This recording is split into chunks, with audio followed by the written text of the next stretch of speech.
Alors, on est au Ranquet, auprès du filet anti-algues qui protège l'anse sud.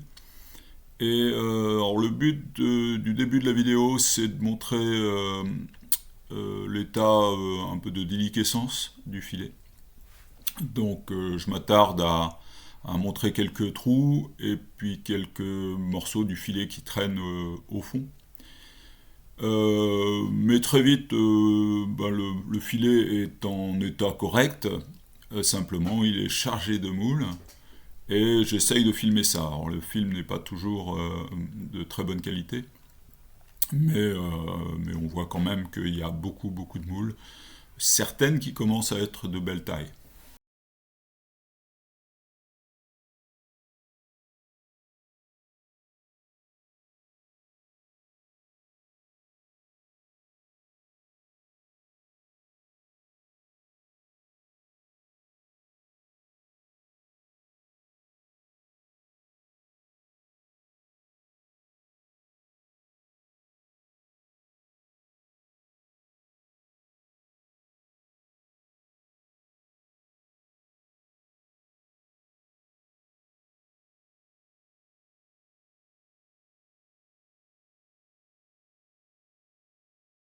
Alors clairement, on arrive à une partie du filet où tellement chargé de moules que les boudins ne sont plus assez forts pour se maintenir en surface et sont immergés de parfois plus d'un mètre, hein. Un nageur passe facilement au-dessus.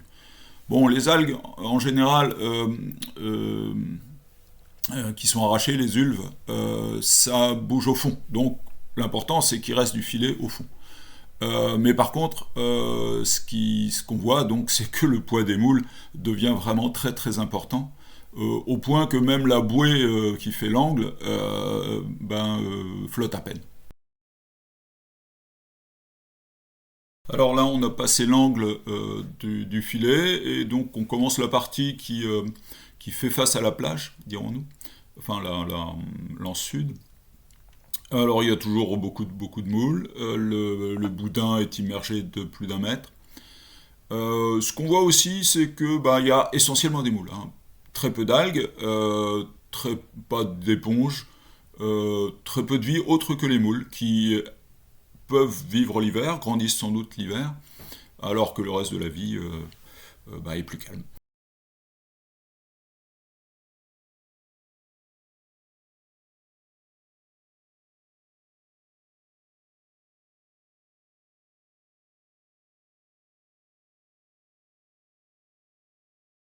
Voilà, bon, petit à petit, on arrive à la fin du film, qui est trop long en fait pour juste montrer que le filet capte des moules.